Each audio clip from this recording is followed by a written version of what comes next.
right, all praise to the Most High God. And happy Sabbath. Happy Sabbath. Okay, so today, first off, we praise the Most High God for another day of atonement, which will be tonight, tonight at evening. So all praise to the Most High God for that. It's another year. Get to see the atonement. So today's class, we're gonna get right into it. It's gonna be a long one. It's gonna be a good class to help out people who may be struggling with this issue. So, title today is The Prodigal Son, How to Raise Righteous Children. A proper way to raise your children in Israel. We're gonna destroy that old understanding that we was taught by our enemies on how to raise your children. This is the way the Most High said to do it. Okay? So let's start off with the reading of the law. I got ahead of myself, but let's start with the reading of the law first, then we're gonna jump into the class. Yeah, I got the title early. The reading of the law today is in Deuteronomy chapter 5. We're gonna start at verse 1. The book of Deuteronomy, chapter 5, verse 1.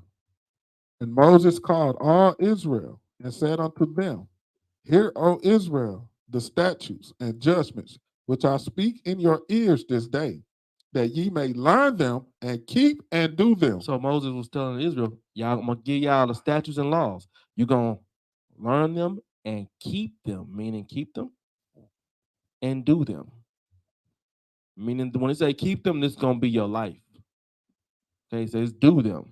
Do them in your heart, do them physically. Let's get it, verse 2. Verse 2. The Lord our God made a covenant with us in Horeb. The Lord made not this covenant with our fathers, but with us, even us, who are all of us here alive this day. Go ahead. The Lord talked with you face to face in the mount out of the midst of the fire. I stood between the Lord and you at that time to show you the word of the Lord.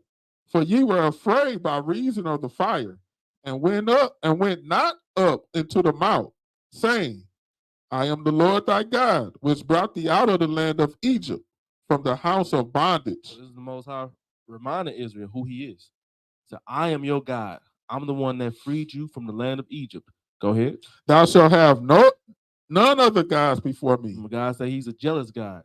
He say no other gods before me. And when he say no other God, it's not just talking about like statues and crosses. It's talking about anything in your life. Your wife, your children, your husband, your children, your cell phone, your job, whatever. Nothing can come before God. Go ahead.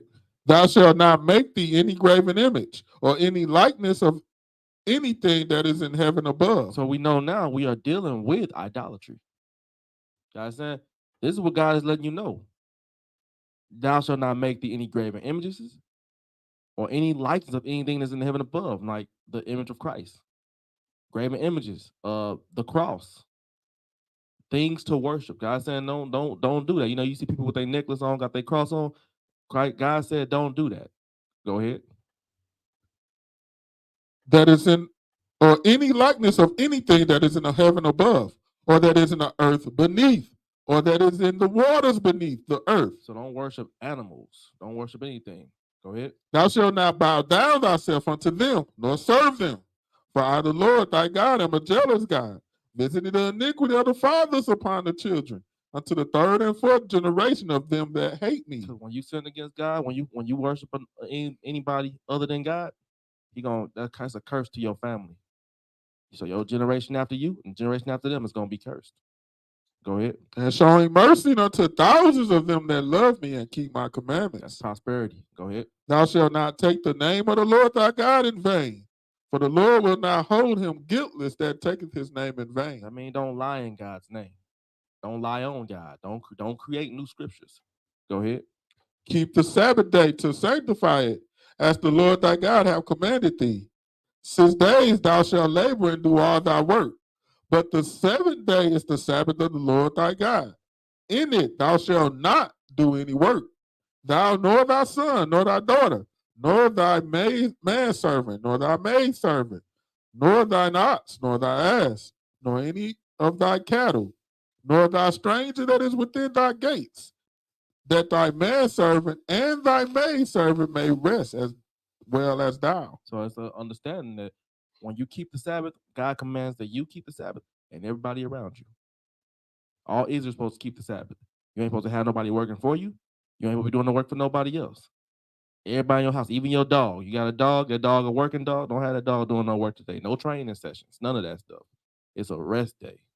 But since we gonna speed up, let's go ahead and get Revelation 14 and 12. Book of Revelation, chapter 14 and verse 12. Here is the patience of the saints. Here are they that keep the commandments of God and the faith of Jesus. So this is our doctrine. We keep the commandments of God, but we keep them with the faith of Jesus. Meaning we don't just hear them, we also do them. And when we do them, we believe in them. That's the doctrine of children of the promise. All praises to the Most High God. Let's get into the class. Let's go ahead and get started.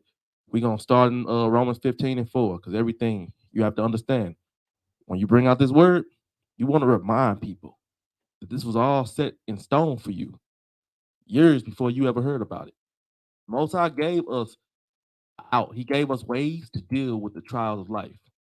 There's nothing in life that we gonna come across that God didn't already prepare you for. It's right here in the Word. Let's go ahead and get that Romans 15 and 4. The book of Romans, chapter 15, verse 4.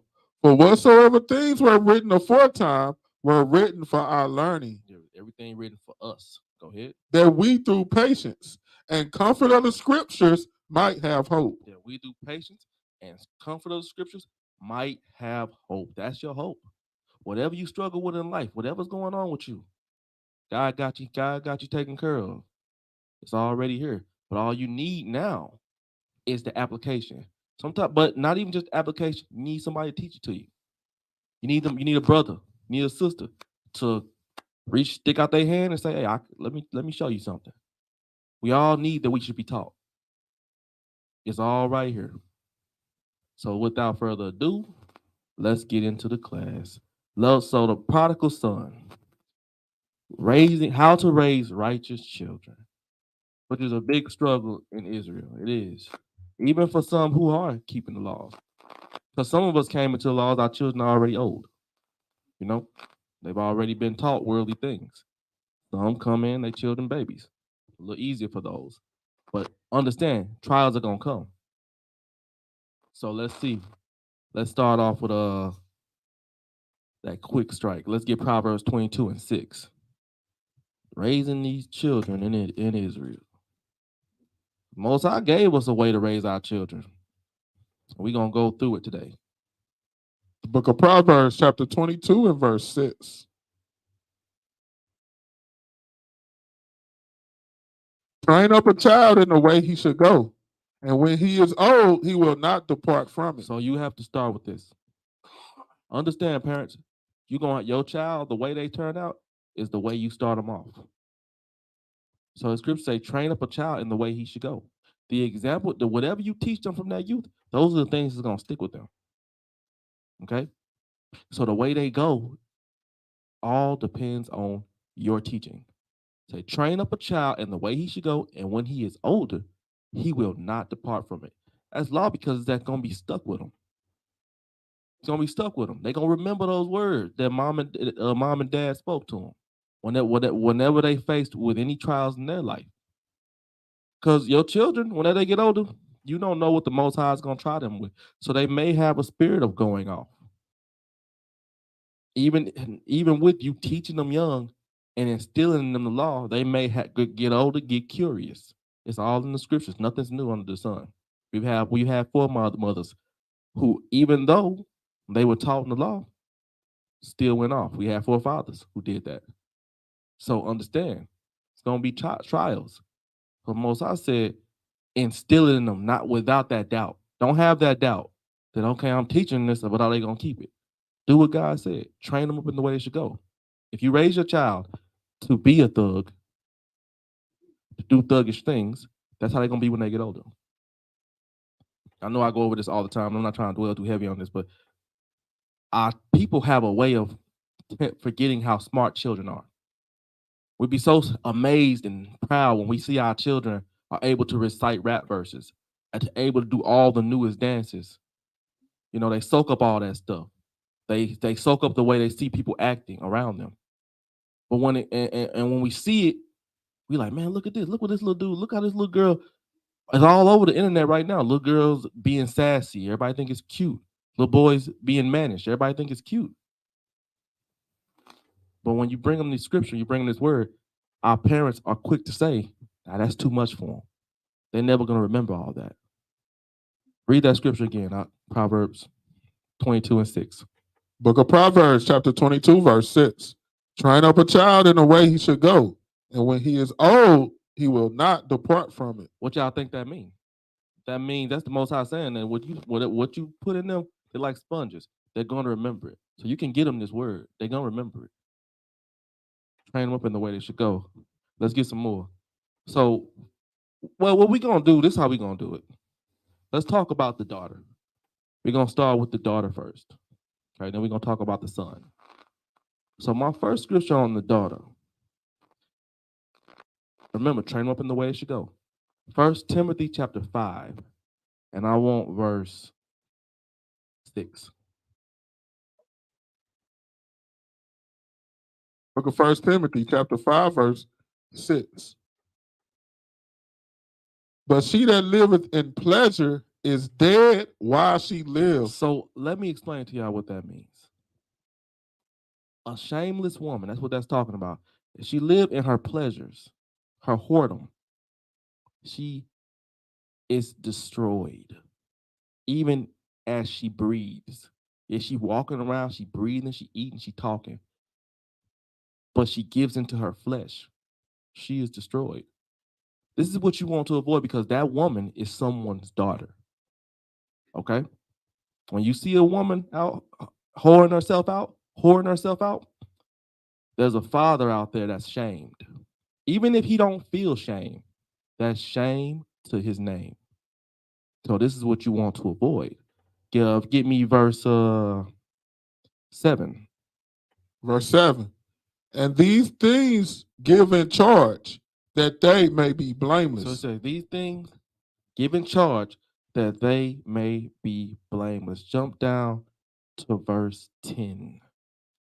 1 Timothy. So you want to be, my bad. You want to be blameless as a parent, okay? And when you go for the Most High, you are going to be held accountable for the way your child is, the way they turned out. When you go for the Most High, you want the Most High you want to know that you did the best you could in the law. So 1 Timothy 5 and 10. The book of 1 Timothy, chapter 5, verse 10. Well reported of for good works. So you want, this is the daughter you want.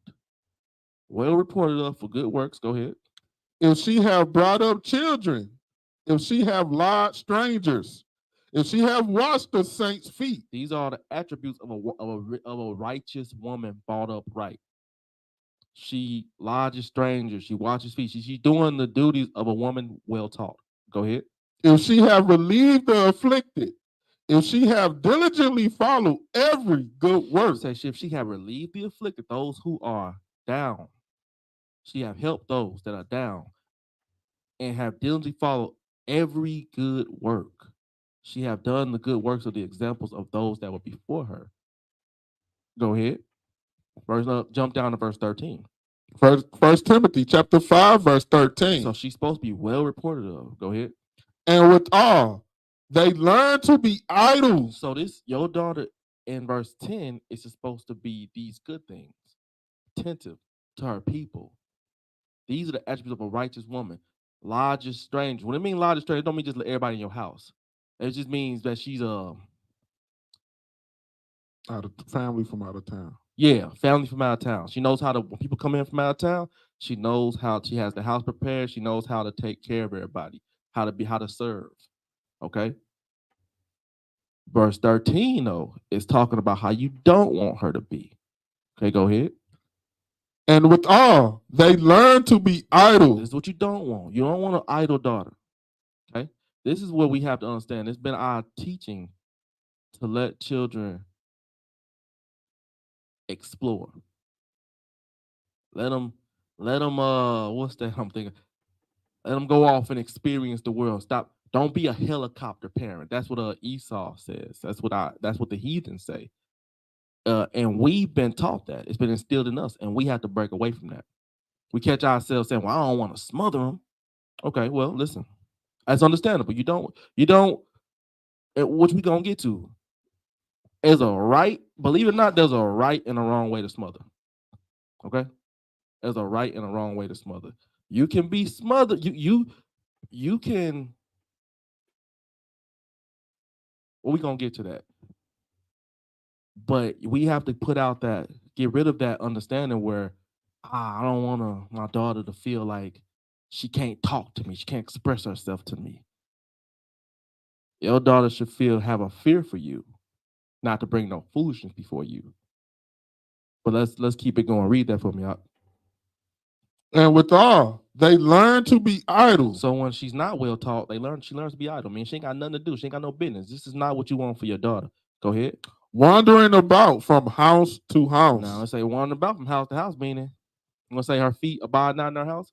She either being a hoe and she going to house to house, getting bust down, as the youth would say, or she's a busybody in everyone's business. Okay, your daughter supposed to have her own business, and you supposed to teach her what that business is. Go ahead. And not only idle, but tattlers. Tattlers, man, she talking up other people's lives. God, she gossiping. She got something to say about everybody. She know her secret, his secret, her secret. Go ahead. Also, but tattlers also, and busybodies. Go ahead. Speaking things which they ought not. Speaking of other men's lives. This is the daughter that you do not want to raise. Let's get some more. Go to 1 Timothy, jump down to verse 14. Verse 14. I will therefore that the younger woman marry. So why it say, I will therefore that the younger woman marries? Now, this is not saying that fathers should just take their daughters and marry them off. But it is good that the woman is married because, read on.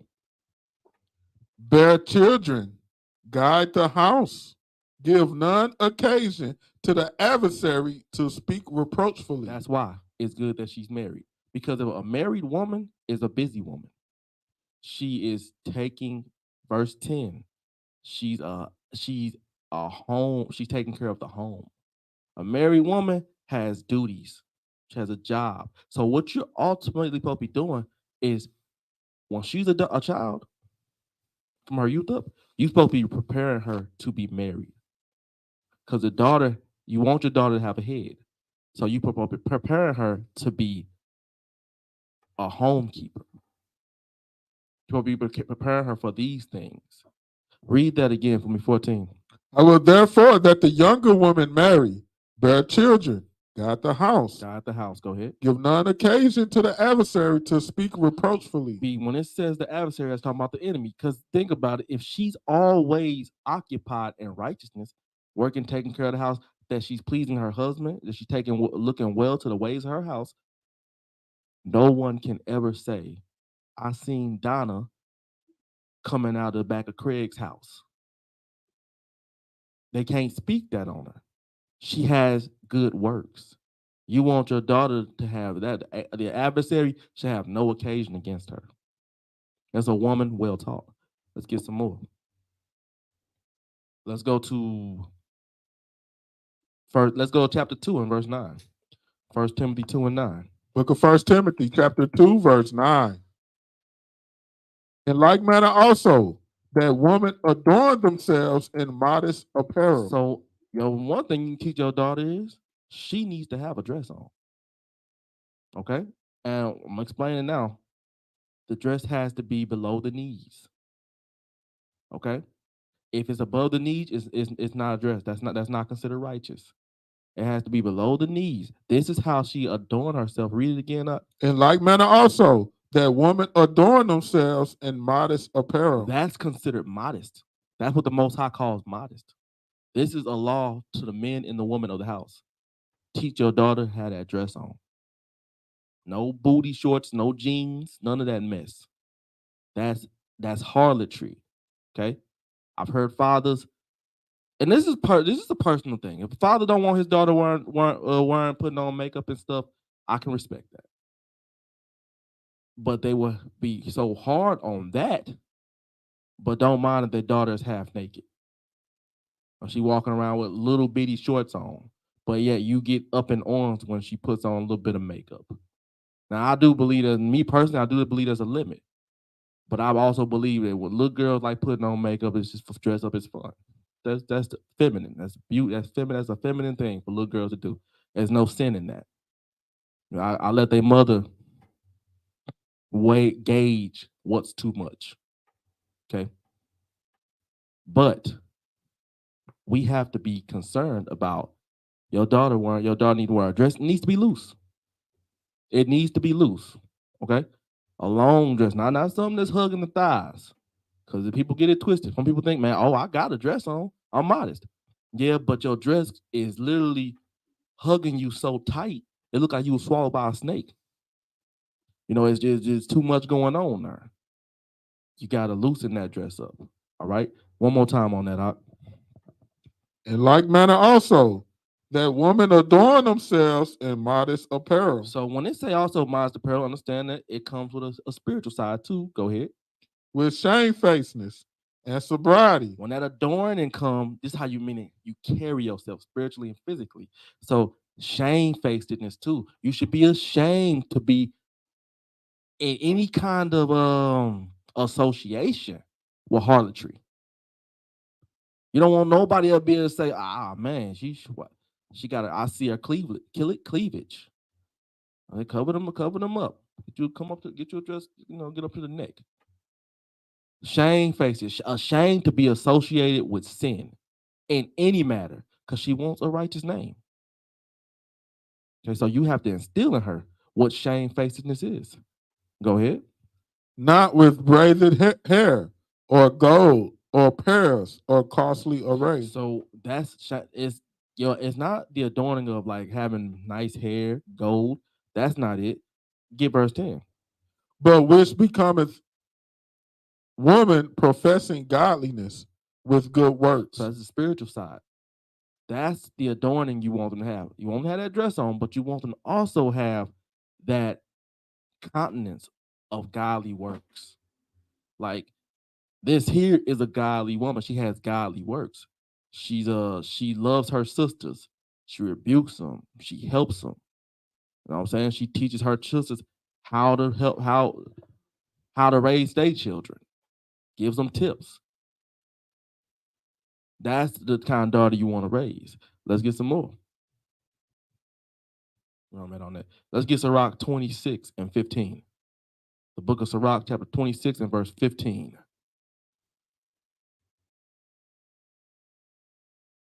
Book of Ecclesiastes, chapter 26, verse 15. A shamefaced and faithful woman is a double grace. So, a shamefaced woman, meaning a woman who doesn't want to be associated with sin, ashamed of sin, and faithful meaning full of God's law. Like she loves God. She be counted. Read that again. A shamefaced and faithful woman is a double grace. She's a double grace. Go ahead. And her continent mind cannot be valued. So you want to raise your daughter to a point where she can't be valued. You can't put a price on her. Any man that you prepare her for is going to be blessed to have her. She's going to be a blessing to him, add on to his life. Let's get some more. Go to 1 Timothy 2 and no, where we at? My bad. Go to Sirach 26 and jump down to verse 15. So we already in 26. Let's go down to verse 15. Did I say it wrong? Oh no, my bad. 25. 25. Can't read my own handwriting. 15. It's becoming a problem, y'all. I think I'm wrong. Ecclesiastes chapter 25, verse 15. There is no head. I think I said it wrong. Sirach 26 and 25. So let's see what it's saying about a woman who does not have. It's shameless. She likes harlotry. She like dressing, being naked. She sleep around. She got a loud mouth. Let's see what the scripture say about that woman. Go ahead. Ecclesiastes chapter 26, verse 25. A shameless woman shall be counted as a dog. That's a dog. Y'all know what a dog is? It's a heathen. Let's get that real quick. So she counted as a dog, a heathen, a harlot. Let's get Matthew 15. Let's get that real quick. We're gonna hit this real quick. Matthew 15 and start at 22. We're gonna come back to this. Matthew chapter 15, verse 22. 15 and 22. And behold, a woman of Canaan came out of the same coast and cried unto him, saying, have mercy on me, O Lord. So this woman is an Edomite. All right, she came to Christ and she said, have mercy on me. She was going through something. Let's see what she's going through. Go ahead. Thou son of David, my daughter is grievously vexed with the devil. So her daughter was sick. When they say vexed with the devil, sometimes it means sick. All right. So the Edomite, which is considered the so-called white man, white woman, was asking Christ to help her. See what Christ. Let's keep going. Go ahead. But he answered her not a word. And his disciples came and besought him, saying, send her away, for she crieth after us. Now, this is a normal thing. We see this now. But as the woman is trying to get Christ to help her daughter, his disciples came and said, hey, this woman, man, send her away. She ain't got no business with us. And that's how even today we look at, when it comes to the heathen, it's like, go away. There's no business here for you. But look at how Christ deal with it. Go ahead. But he answered her not a word.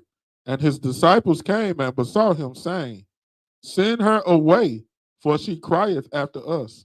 Go ahead, verse 24. But he answered and said, I am not sent, but unto the lost sheep of the house of Israel. So this word is only for Israel. So Christ was saying, I'm not, Christ told her, I'm not sent, but to the lost sheep of the house of Israel, those that need me, my people. Go ahead. Then came she and worshiped him, saying, Lord, help me. But she still continued to beg for help. Go ahead. But he answered and said, it is not meet to take the children's bread. He says, not meet to take Israel's bread, the things that are good for them. It's not meat. That's not what we do. Go ahead. And to cast it to dogs. And cast it to dogs. Because she's a heathen. So the bread ain't for the dogs. So when you raise your daughter unrighteously, you raising her to be as low as a heathen. Because that's their doctrine. I'm finna go ahead and get 27. So he called her a dog. And she said, truth, Lord. So she understood. She knew her place. Go ahead.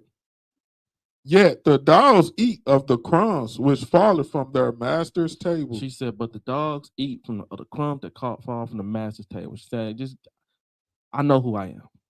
But she was saying, just let something. Can you please do something? So Christ, we if y'all go read up on that, Christ, he blessed her. He helped her daughter. Okay, so just want to prove that when you raise your daughter in sin, you raising her to be a dog. And your daughter's not a dog. Your daughter is daughter is precious in God's eyes. That's why he gave you these laws. Let's go back. Go to where we at, Sirach 26 and 25. Again. Ecclesiastes chapter 26, verse 25. A shameless woman shall be counted as a dog, but she that is shamefaced will fear the Lord. But it says, so a shameless woman, God count them as a dog, worthless. But she that shamefaced will be counted. What do you say again? I don't want to mess it up. Where we at? But she that is shamefaced will fear the Lord. But she that is shamefaced will fear the Lord, meaning no harlotry over here.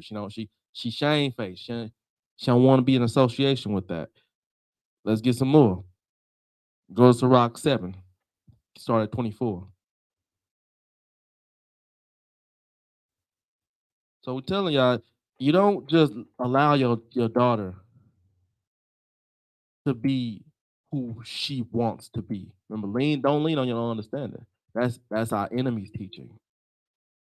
Don't hover over. Don't be all in her business. Yes, be in her business.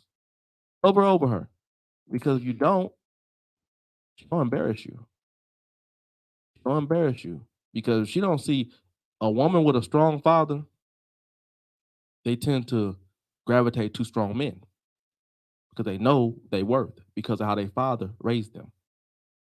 So if you act as a weak man with your daughter and just let her run amok, do whatever she want, then she doesn't have that example of a strong man. So what's she gonna go to? Weak men who ain't gonna call out her name, maybe put their hands on her. She's going to sleep around and never get married. You want the complete opposite. So be on your daughter's head. Be on her. What were we at? Yeah, Sirach 7, verse 24. Ecclesiastes chapter 7, verse 24. Hast thou daughters? It's the one right here. Go ahead. Have a care of their body. And you supposed to care about what your daughter have on. No belly shirts. She ain't her belly button showing. No short skirts. No leggings. You supposed to care. It says, Christ said, the God is saying, you have daughters, have a care for their bodies. Go ahead. Have a care for their body, and show not thyself cheerful towards them. Meaning, don't laugh it off when you see them dressing like a harlot. Don't be cheerful about, oh, but yeah, you look cute. That looks cute. Even though you low-key upset because you can see her booty cheeks hanging out the bottom of her shorts. What the man outside gonna think of you? That's his daughter, but he don't care. He don't care. He a chump. That's how they gonna look at you. You a punk. Man, I ain't trying to stay too long on this topic, but that's the shame gonna be brought to you. Bruce, did you want to ask something? Yeah, I want to. You paying attention? You got that message? Pull it up.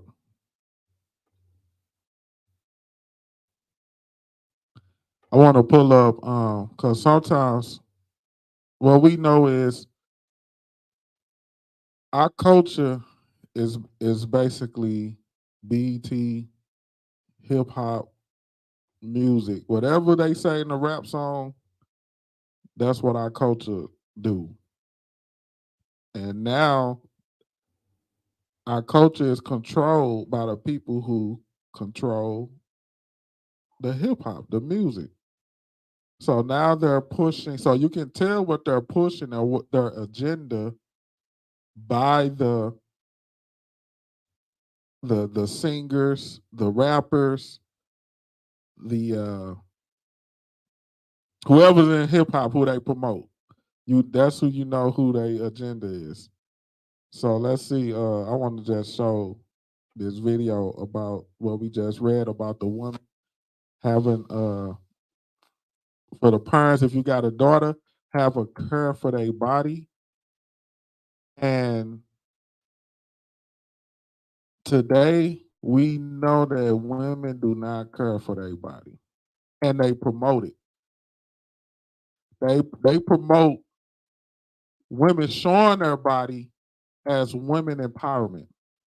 They actually promote that. This is woman empowerment. So pull that up right there. Put it on that fair use ticker too.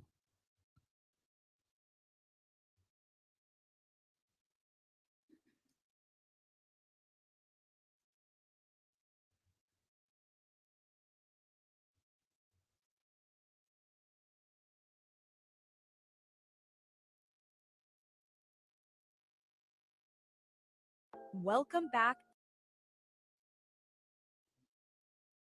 Right, Welcome back to our channel. We've got some exciting news for you today.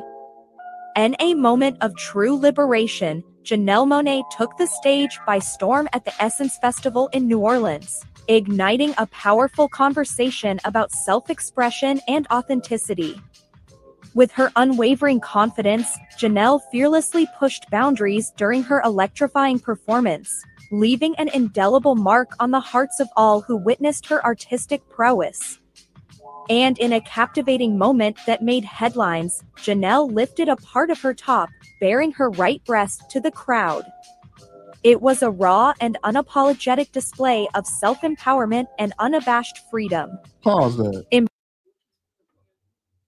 Now, y'all see that. She called that women empowerment and freedom. How the hell is that women empower? You teaching women to not care about their body and saying this is how you gain power. The only people who benefit from that is wicked, horny ass men. Because now they're getting it for free. They at least you go to a stripper, you gotta give them money. Now they on stage doing it for free. Showing their body. And this is what's going on in the hip hop is now. That's women. This is women empowerment now. This is where if you're not teaching your daughters, this is what they learning. I witness it every day on my route, especially down in Jennings, Walnut Park, that area. I've had young girls come out to get their package and nothing but they bra and panties. I had to rebuke one little sister. I told her, I said you need to respect yourself. Okay, come they don't care, but this is what they being taught. They thought this the new normal. You got it out. No, I just stop sharing that. You got that. Oh yeah, got that breast all on. Somebody online, somebody having too much fun with it. But yeah, it's baffling in a sense. I'm like, wow, they just don't care no more. They outside, and it's what's being pushed. Nudity. You could tell them they naked, and they say, "I got on clothes." Right. Like, little sis, you out here in your birthday suit. I've had to look away while in the package. Like, it's bad though. It's really bad. It's they walking up and down the street, and for some reason in that area, it's really bad. But yeah, just north side, yeah. It's the inner city, almost city. Let's get that. Let's get So let's go back to Rock 7. We're gonna hit on that too. And read 25. Ecclesiastes chapter 27, verse 25. Marry thy daughter, and so shalt thou have performed a weightier matter. So also, you like I said, you preparing your daughter for marriage. Nobody want to marry a harlot.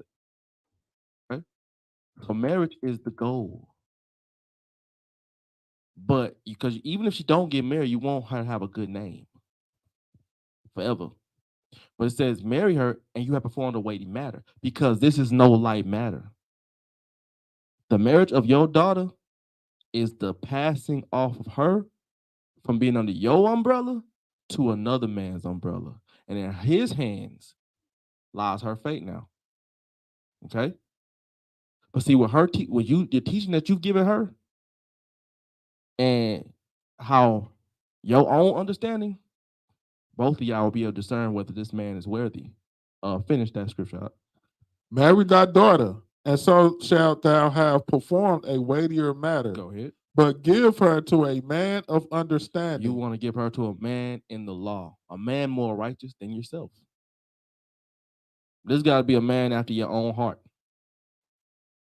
But he has, because he is the man that's going to be, from the moment you hand her off, he's the man that's going to guide her into the kingdom.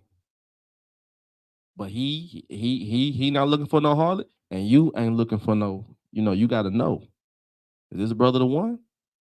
You got to be on him. It could take you years. It could take you years. You got to meet his parents. We're going to get into that. See how he was raised, But this is what you're preparing your daughter to be wife material. Like I said, even if she never gets married, at least wife material. And wife material is not a title given to everybody. A lot of women think, well, because I'm a woman, I could be a wife. No, you can't. That's just like that's like wanting the role of a bishop. It's a top honor. You gotta fit that. You gotta fit that description. Okay, and ain't no man coming saying, man, Look, sir, I heard she one of my homeboys say she told me some things about her. You don't want that. That's the kind of conversation that she shouldn't even match up with that. You know, they don't talk about your daughter like that. Let's get some more. Now to get into this, let's get to Rock 42. I'm gonna hit on this, what we just kind of looked at on the screen here. Let's see. Make sure I got it right. So Rock 42 and verse 11. The book of Ecclesiastes, chapter 42, verse 11. Keep a sure watch over a shameless daughter. So it said, keep a sure watch over a shameless daughter. So if you do have a daughter, you know to act out. I mean, everything we've been talking about, y'all know we've been talking about, things you see in the video. Keep a sure watch over her. Don't be quick to, you could be quick to forgive her, but don't trust her. You know she known to straddle the fence. She known to go out and do some whole things. Talk to my boss. He said, you can come to work with me. You know what I'm saying? Have her with you. Be on her. You know she known to get on the internet and be looking at things that she ain't supposed to be looking at. Take away the phone. Take away the computer. Limit her and quit worrying about, oh, well, she need this for that for this. Well, if she need this for that and that for this, you'll be right there with her. Because we've seen that. We've seen what happens when you don't monitor what your daughter do. You can't have that. That's that heathen understanding. She needs her freedom. No, she don't. She needs you to be a parent. Read it again. Huh? Ecclesiastes chapter 42, verse 11. Keep a sure watch over a shameless daughter. Get this one right here. Go ahead. Lest she make thee a laughing stock to thy enemies. Janelle Monáe. Because right there, out there somewhere, somebody laughing at that woman's father. And any of them like her. Back in the day, the OGs, when they was out here, you know, they was some gangsters. They was out here passing these women around. They was making fun of their fathers. Your enemies laughing at you. Because this is your offspring. You was too weak to be on her. Now he on top of her. But if you prepare her and you own her and you teach her right, we ain't gotta worry about none of that. Read that again, that part. Let's start over. Keep a sure watch over a shameless daughter, lest she make thee a laughing stock to thy enemies. She gonna make you a laughing stock to your enemies. Let's talk about Israel as a whole. Y'all think that Edomite it sounded like an Edomite. It could have been a Jake. You know, the voices be different. The voiceover. But y'all think that's what it means to be a laughing stock to your enemies. They making fun of us. Our daughters out here naked. They laughing at us. Look at Israel. Look at them. Our plan is working. Ain't no way they gonna come back to the commandments. Look at them. Out here walking around with nothing but they drawers on all up in their ass. Little boys out here walking around with their pants around their waist, around their ankles. Grown men. I'm seeing grown men with purses on. And they pants down. The merce. Yeah, the merce. Clowns. Pray for my brothers, man. And I'm gonna say, I'm not gonna call them clowns. I'm gonna say clownish. Clownish, just looking bad, man. Grown men, but this ain't you gonna make they gonna make you a laughing stock before your enemies. That's the rest of the world laughing at Israel. Look at them, they watch everything they see on TV. They do it. All we gotta do is to put it on TV. They got it. So that's why the Most High say keep a sure watch over your daughter. Most High say with us, we gotta be on each other, hold each other accountable. You know your daughter known to be on some stiff neck mess. Keep it right here. Put it to work. Let's keep going. Make thee a laughing stock to thy enemies and a byword in the city. I mean, people gonna call you out your name. Go ahead. Call you everything what your name is. And a reproach among the people. I mean, reproach, people gonna always be making fun. They're gonna be talking about you. And make thee ashamed before the multitude. You ain't gonna be want to come out the house. At least you shouldn't. You shouldn't want to. We're gonna make you ashamed before the multitude. Let's get some more. Go down to verse. Now let's go up to verse 9. Ecclesiastes chapter 42, verse 9. The father waketh for the daughter when no man knoweth. Father's supposed to really be on his daughter. And he waketh for the daughter when no man knoweth. And he's supposed to lose sleep over his daughter. Hoping she's okay. Making sure hoping, am I raising my daughter right? Am I being the man she need me to be? Said the father wake for the daughter when no man knows. Everybody, while everybody sleeping sound, you are pacing around the house. Go ahead. And the care for her taketh away sleep. No, we just said, go ahead. When she is young, lest she pass away the flower of her age, and being married, lest she should be hated. So he said, unless she being young, that's when you worry about. Or she passed away the flower of her age, means she's married. Get verse 10.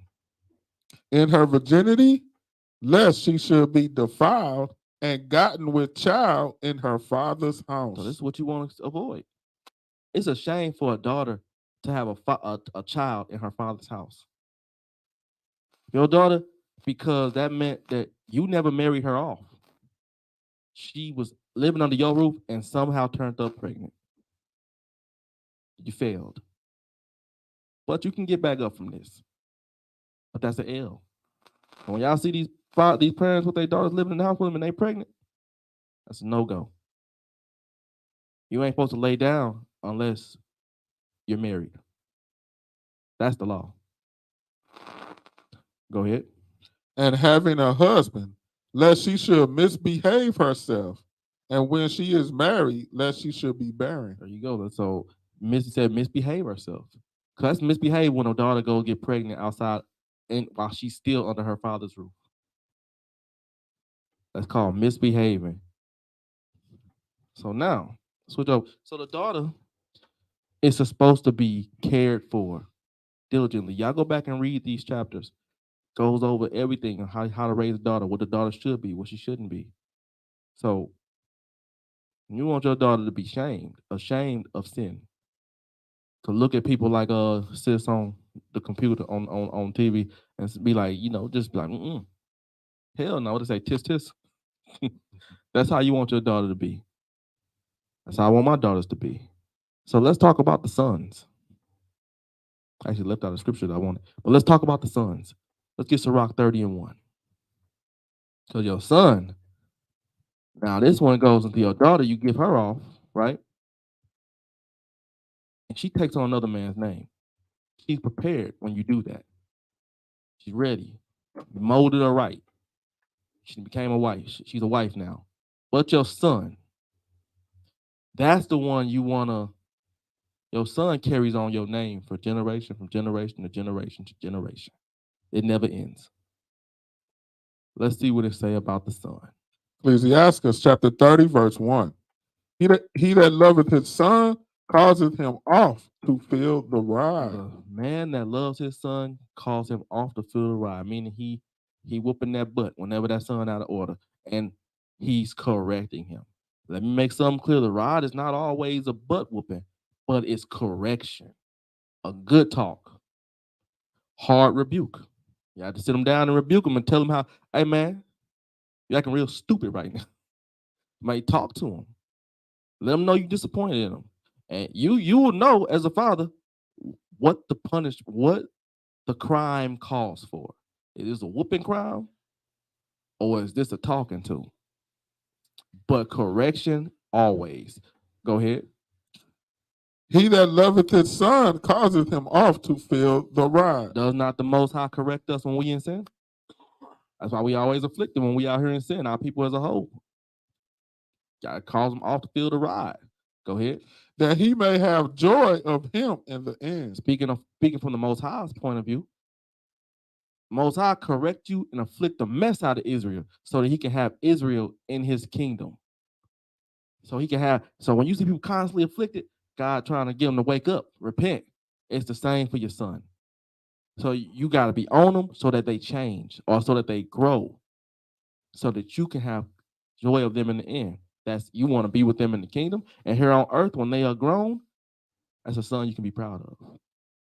Not you don't want to be visiting your son in prison. You don't want to see your son hanging out on the corner. You don't want your son to be a bum. You want somebody that you can look at and be. It should be easy, in a sense, for you to close your eyes, knowing that he's gonna be okay.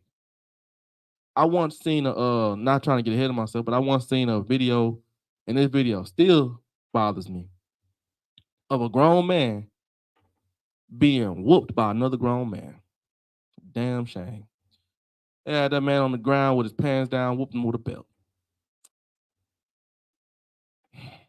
And there's so much wrong with that.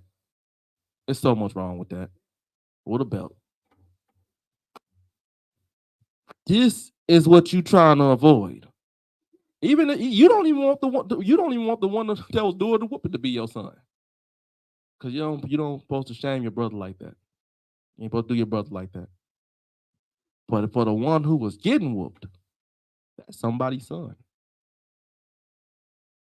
Bad upbringing. Or probably just I can't think of the word right now. I don't want to dwell too hard on it. But you want to have joy of in the end, so that don't be their future. Being another man's punk. Let's get some more. Let's go to Proverbs 23. Oh, wait a minute. Did I write that down twice? Nope. Proverbs 23, start at 13. Book of Proverbs, chapter 23, verse 13. Withhold not correction from the child. So you don't withhold that correction from that child, right? That's your child, right? Don't withhold correction from him. Go ahead. For if thou beatest him with the rod, he shall not die. When you correct them, they not gonna die. Meaning they're not gonna be destroyed. Because a child that ain't corrected, they never learn. They never learn, and they go out here and they do things that get them killed. I got a lot of stories. I ain't gonna say do no more stories. They go out here and they get killed because you ain't correcting them. They go out here messing around with another grown man, playing. Your child go out and play with a grown man in their life because you ain't teaching them at home. Respect. So read that again. Withhold not correction. Withhold not correction from the child. Go ahead. For if thou beatest him with the rod, he shall not die. We know we all gonna die, but that means he will not be destroyed. Go ahead. Thou shalt beat him with the rod, and shall deliver his soul from hell. Because when you don't correct them, they waxing worse, and God ain't got time for that. If you can't give an order, what God gonna do with them? So eventually, God do what? He destroy them. And who does that hurt? You, the father. Because guess what? That's first off, you love that little boy. Secondly, there go your lineage. Right there. And that is a curse. So withhold not correction from the child. If you beat him with that rod, you're gonna deliver his soul from hell. That's a commandment. You're gonna deliver his soul from hell. Because guess what? If God had to kill him in his sin, what else do that mean? No kingdom. He ain't getting the kingdom. He's destroyed. Whose fault is that? That's that father that didn't take correction serious. Let's get some more. Let's get Sirach. We're gonna read Sirach 30:1 again. Ecclesiastes chapter 30, verse 1. He that loveth his son causeth him oft to feel the rod, that he may have joy of him in the end. So we want joy of him in the end. So we're gonna see what joy of him in the end is. Go to Sirach 1 and 13. Joy of him in the end. Sirach 1 and 13. Ecclesiastes chapter 1, verse 13.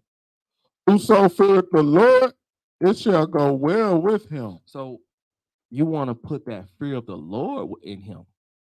Because that's why you're correcting them. You're not just beating them because you're angry. You whooping them because you're doing it in God's name. I want the best for you, son. I want you to do better. I'm not gonna lie. You don't talk to me that way. You don't speak to me. You got to be on them. Go ahead. It shall go well with him at the end, at the last, and he shall find favor in the day of his death. Because that's what it is. That's when we Sirach. That's why we read Sirach 30:1 again. He's gonna find favor in the day of his death, meaning in judgment. When God judges him that day he dies, guess what? All praise to the Most High. That's the kingdom. I got that eternal life together. Eternal life. That's what you're fighting for with your sons. And remember, we got to be on them because, God, guess what? The enemy is fighting for our sons too. Why y'all think y'all think they intercede whenever we correcting our children? Y'all think they do it because they love them? No, they hate to see Israelites, so-called black people, so-called niggas, colored folk. They hate to see us doing that because they realize, oh, damn, these niggas is becoming empowered. He's going to raise that little boy to be a good man. We can't have that. Because what does that build on? That creates more good men, more good women. That destroys their society. So that's how you grieve the enemy. But we're going to get to that. Want to get some out? All right. Seeing that mic going up. Let's get where we at? Let's get Hebrews. Chapter 12, start at 6. Book of Hebrews, chapter 12 and verse 6.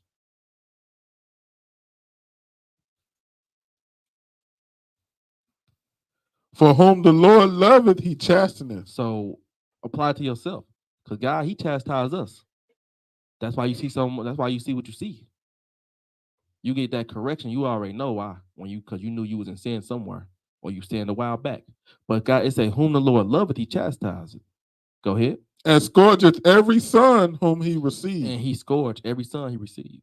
So that goes for the father. You love your son, you're gonna chastise him. Playing with your child, your boy. If he your boy for real, be on his ass. Teach him not to disrespect women. Teach him the dangers of scrolling the internet. You know what I'm saying, don't even let him get near it. Put them blocks up. Be on them. For one more time on that. Hebrews chapter 12, verse 6. For whom the Lord loveth, he chasteneth. Go ahead. And scourges every son whom he receives. Verse 7. If ye endure chastening, God dealeth with you as with sons. Because God corrects his sons. Go ahead. For what son is he whom the Father chasteneth not? So if you don't correct your son, say, what son is he whom God chastised not? Look at the heathens. They prospering. And they wicked as hell. They doing everything under the sun. It say, what son is he whom the Father chastised not? If you don't correct your son when he's off, and that go for your daughter too, you basically not claiming them. They not yours. You don't love them. They nothing to you. So correct them.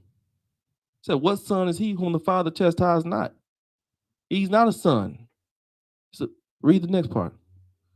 But if ye be without chastisement. So if you be without chastisement, whereof all are partakers, then are ye bastards and not sons. You might as well consider your child a bastard.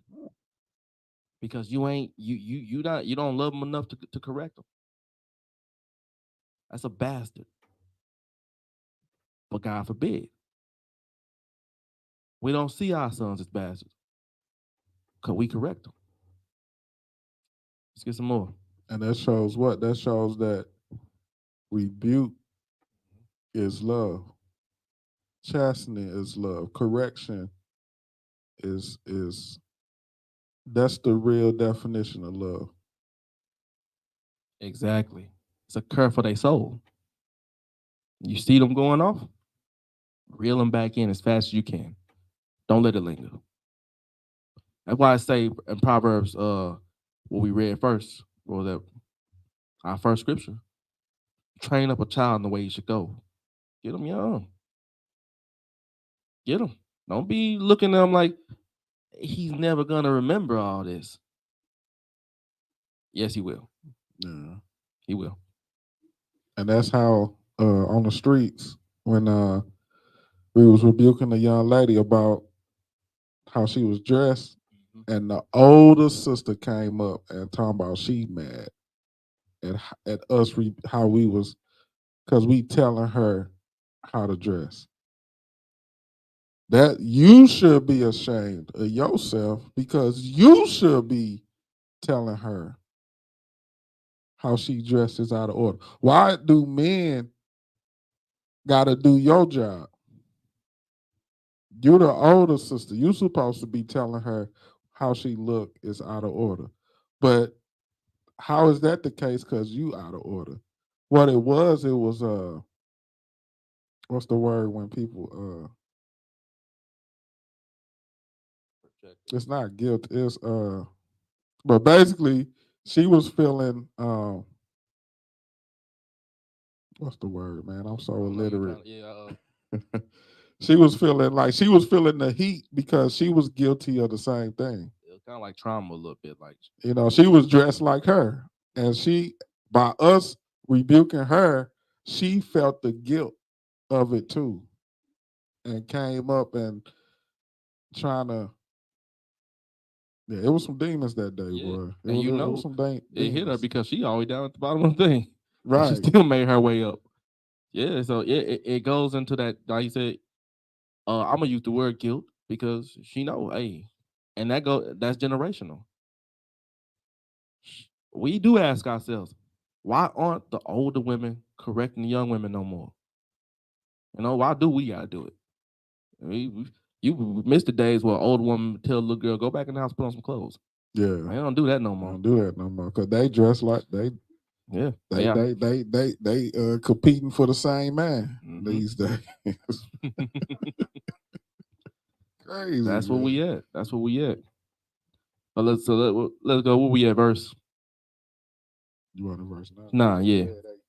Yeah, verse 9. Verse 9. Hebrews chapter 12, verse 9. Furthermore, we have had fathers of our flesh which corrected us. So your father, the flesh, supposed to correct you. That means the earthly father. Go ahead. And we gave them reverence. So you supposed to, when your child, that's where that reverence come from, because your father corrected you out of love, and you gave him reverence for that because he had his intentions are good for your salvation. Go ahead. Shall we not much rather be in subjection unto the Father of spirits and live? Because understanding that through God, through the reverence you have for your father, that same reverence is for God. Because God, he looking at you the same way. Like, if he can't do nothing with you, I can't do nothing with you. So you know that I'm serving. I honor my father on earth with the respect of God. Let's keep it going. I lost my place. Hold on, y'all. Yeah, Hebrews. Yeah. Let's get to Rock 42:1. Ecclesiasticus chapter 42 and verse 1. Of these things be not thou ashamed. So these are things that you shouldn't be ashamed of, okay? Go ahead. And accept no person to sin thereby. So don't accept no person to sin thereby. These things you shouldn't be ashamed of, and don't, like, as fathers, mothers, don't accept no person to sin thereby. That's talking about family members, friends, children's, all that. Go ahead. Your boss. Go ahead. Verse 2. Of the law of the Most High and his covenant, and of judgment to justify the ungodly. Jump down to verse 5. And of merchants, indifferent selling, of much correction of children. That's what I wanted. Don't be ashamed when you got to correct your child a lot. You say, man, I done had to whoop this little so-and-so at least 10 times this week. As you was doing it for a righteous reason and not just out of anger, don't be ashamed of that. So you got to get them right. Most I say, whoop that butt, get them right. They may need it. Much correction. You done had to take everything away. Everything got to go. Every liquidation, everything must go. In order to save their soul, you do a righteous work. That's all I want. You can finish it off. Of much correction of children, and to make the side of an evil servant to bleed. And the Most High, he say, call them evil, because when you in sin, When your child acting out, that's evil. To make the side of an evil servant bleed, meaning you own their tail. You own them because you want that salvation for them. The Most High say, don't be ashamed of that.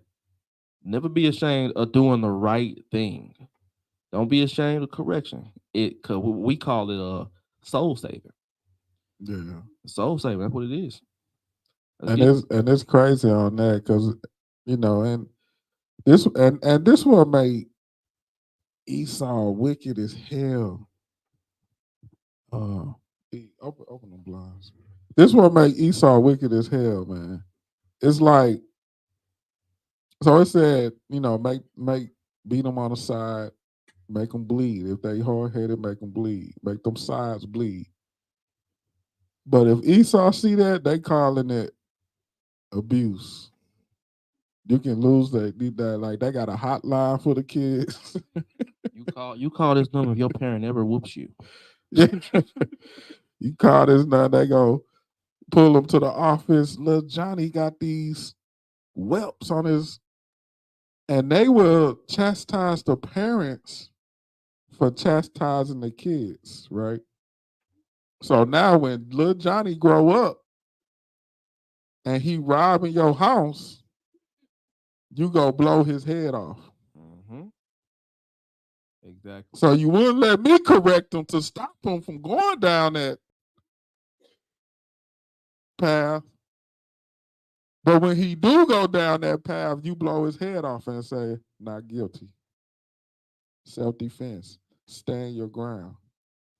And all you had to do was let me chastise him. Stop him from doing that. That's how wicked this world is, man. Exactly. Damn. Do y'all see the cycle though? That's what the Most High is protecting you from, because they don't care. That's why they doing it. Why you think they don't want us correcting them? Because you're raising a better person. Right. Somebody that if they ever do kill, they gonna be completely guilty. Because he most likely did nothing. Right.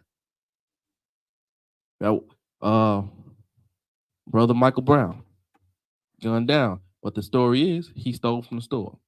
I don't know how true that is. But he wasn't. But the case is that he was not blameless. You raise your child to be blameless, can't nobody. No, they more than likely to stay out of trouble. They more than likely they know how to talk to the police because you're gonna teach them. You ain't Esau. You are not a little white boy. Right. Don't you go talking back to the police. They pull you over. What's the problem, officer? Yes, sir. Let me get my license. I'm reaching for my license. I'm reaching. Give it to them. Sit there quietly. They give it back. You ain't gotta have no conversation. But you just gotta teach them. You don't do the back talk. You're not them. They can get away with that. That's an opportunity for them to kill us. Right. You know? That's grieving the enemy is raising your child with understanding. Exactly. So that's it. It's a cycle. They stop us from correcting them so they can kill them. Right. Let's get where we at. We just left. I gotta give me a highlighter, man. Look. We just left Sirach 42. All right, let me see. I don't even see it on paper. Okay, yeah, let's get Sirach 30 and start at verse 2. Ecclesiasticus chapter 30, verse 2. He that chastiseth his son shall have joy in him, and shall rejoice of him among his acquaintance. Because you're gonna want if you bring them up right, you're gonna have joy of him amongst your acquaintances, your friends. Because they're gonna be like, man, I like, because your friends gonna be like, I like your son, man. He a good little dude. He very respectful, very smart. I could tell he look at him. He done pulled the lawnmower out. You ain't even tell him to. Like cutting the grass. My boy E over here, man. He IT. That man was sweeping a clean floor one night.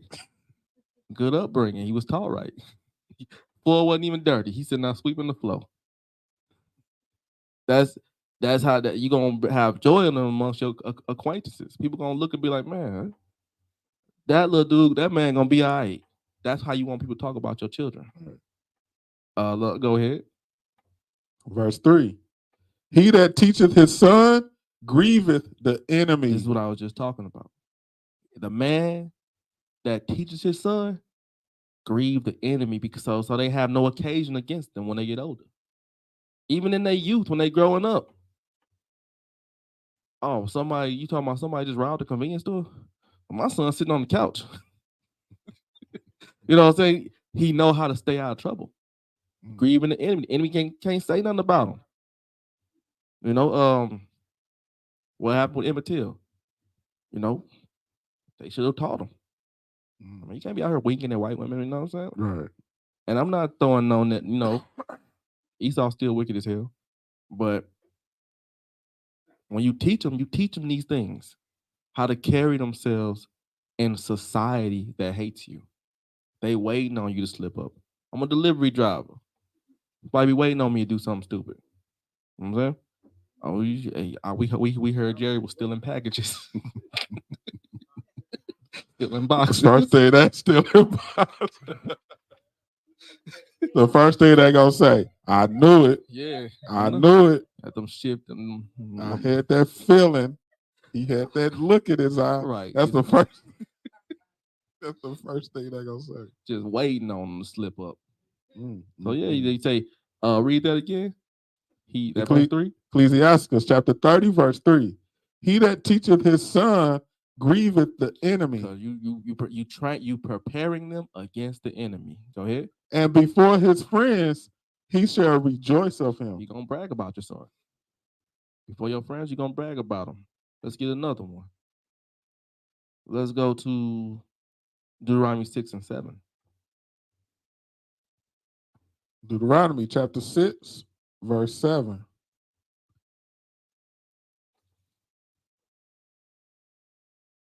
So this is understanding on when it comes to the law, okay?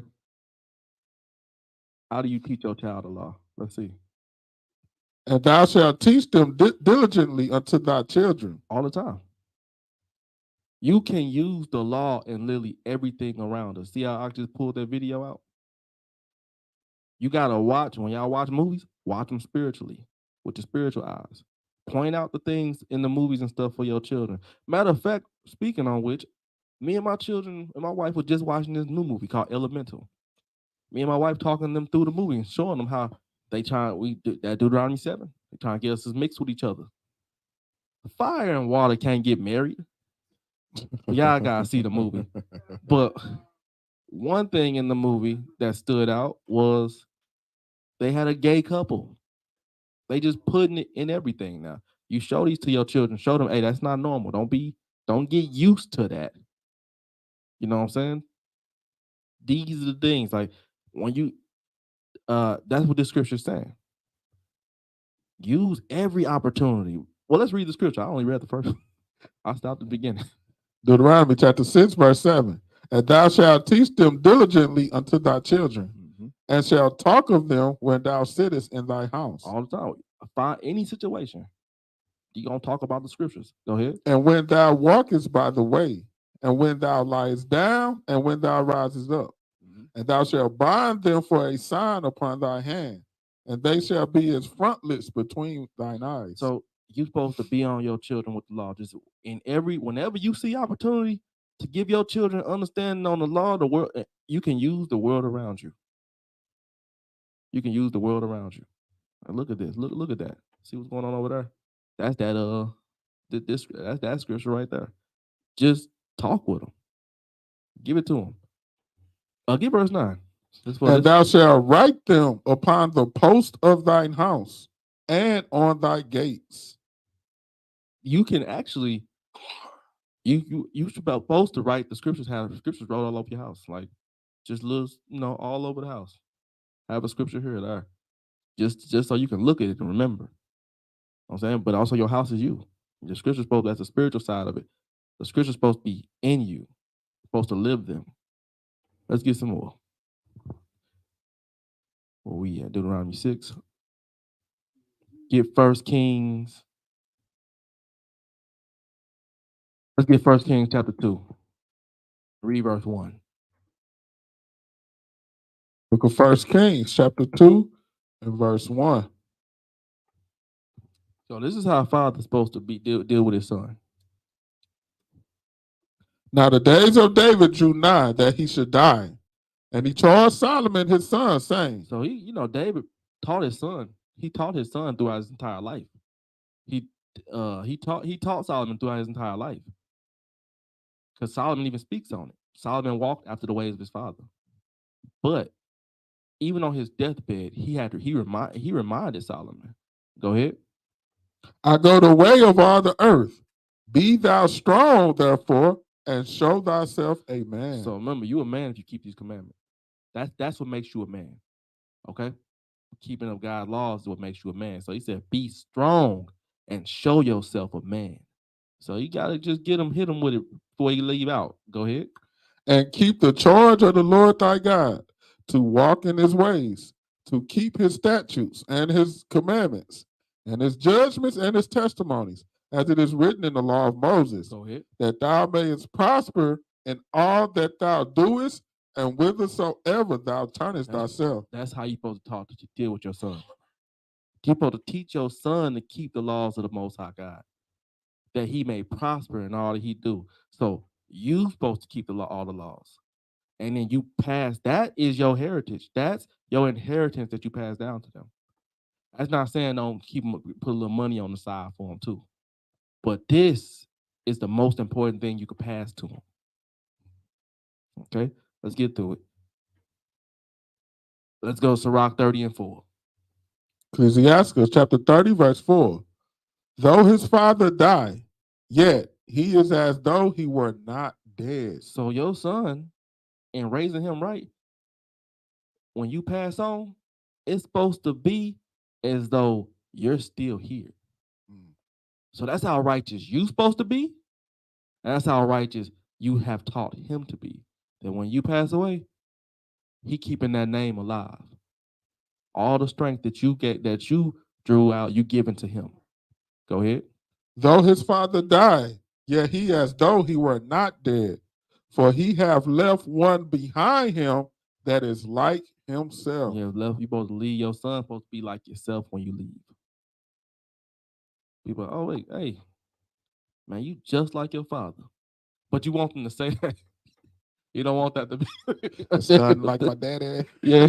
Looking there. Right. You don't want that to be a negative thing. Let's get some more. Let's go to Sirach 41 and 13.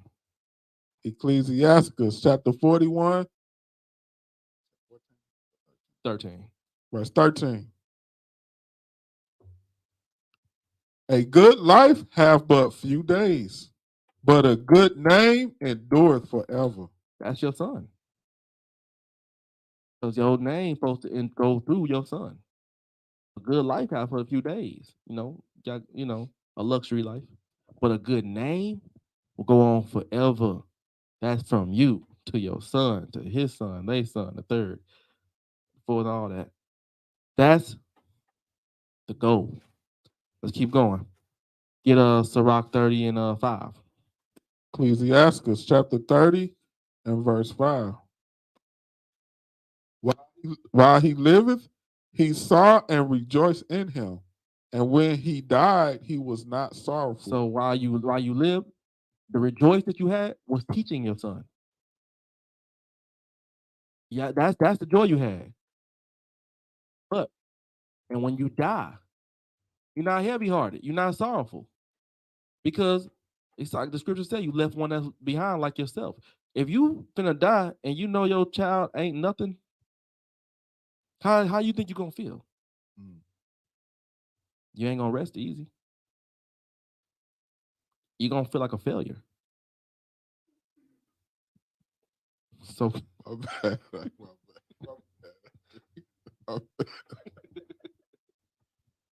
I'm sorry. That's like that movie. What was that? I'm sorry. Yeah, he said, "If your child ain't nothing, you remember the five heartbeat." He said, "You ain't gonna be nothing, 'cause I ain't nothing." Was that Eddie Kane father told him? Eddie Kane father told him. You ain't gonna be nothing, 'cause I ain't nothing.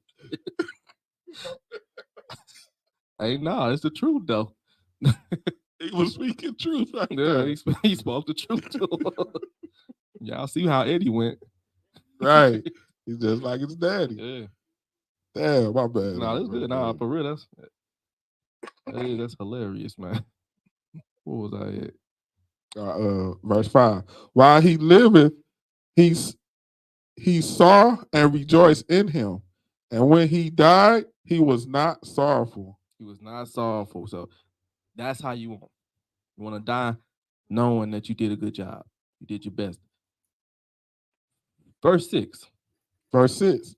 He left behind him an avenger against his That's enemies. that righteous name. He avenged against the enemies. Enemies can't find no fault in this young man. Go ahead. And one that shall requite kindness to his friends. And one that should requite kindness to his friends, meaning he good to his father's friends. Why? Because they was his father's friends. And that word friends is not a light word. Most high we done class on what a friend is. A friend ain't just somebody you consider your friend because I hang out a lot. A friend is just like a wife. The title of a wife have to be earned. The title of the bishop, a title of a friend has to be earned. You can't just call everybody your friend. So when they say he requite that friendliness to your friends, that that's an honorable thing because he know how much those people meant to you. That's why they're gonna say good things about him. Let's get some more. We almost there, y'all. Let's get Psalms 128 and 6. Book of Psalms.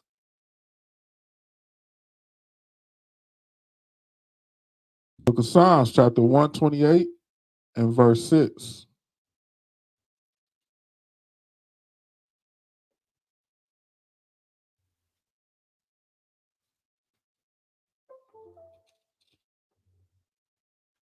Yea, thou shalt see thy children's children, and peace upon Israel. That's generational blessings. But that's only from doing right. You're gonna see your children's children. That's how you want to be. But you have to leave a good name, you have to teach them. They gotta have that good name. Let's get Sirach 30 and 6. I know I've been back to Sirach. I didn't realize I use Sirach so much. Ecclesiastes chapter 30, verse 6. Got somebody tired out there. Somebody sleepy. He left behind him an avenger against his enemies. I had already hit that. Got ahead of myself. Go ahead and finish it. And one that shall requite kindness to his friends. So one that should require kindness should be to his friends. So your children should be your avengers. Get Psalms 127 and 5. Book of Psalms, chapter 127, verse 5. Happy is the man that hath his quiver full of them. Now, it's not talking about wicked children, okay? It's talking about righteous children, right? We got scriptures on that too. Be happy about a multitude of ungodly children. So go ahead, read that again. Happy is the man that hath his quiver full of them. Go ahead. They shall not be ashamed, but they shall speak when the enemy's in the gate. We talked about your children are gonna be your defense against the enemies. They're gonna be your example. Jump up to verse 3. Psalms chapter 127, verse 3. Lo, children are a heritage of the Lord. So when the Most High give you children, that's a blessing. Don't take it lightly. They are heritage. That's your heritage. Go ahead. And the fruit of the womb is his reward. The fruit of the womb is his reward. Like that when you can have children. Remember, our foremothers, when they couldn't have children, they fasted. That's how it was such an honor to have children. Our women today take it so lightly, they mad because abortion has been abolished. Back in the day they should be so happy that they can even have a child. Because back when in the scriptures, when our women couldn't have a child, they were ashamed of themselves. Who was that? One of my sisters, our ancestors, she couldn't have a child and she got made fun of for it. I'm trying to remember, but was that Isaac, whose wife had to handmaid? One of them. That's Rachel, Isaac. Yeah, and the handmaid. Abraham. No. Yeah, when the handmaid felt like she was better than the wife because she was able to have children. It's not a light matter. So when you have children, you're supposed to look at them and be like, this is a blessing from God. It's my job now to appreciate the blessing that he gave me. So we dealing with on parenting too. Oh yeah, that was verse 3. Verse 3. Read verse 4. As arrows are in the hand of a mighty man, so are children of the youth. So as arrows are for a man who cold with them, so are children for that man and that wife to have them. That's your defense.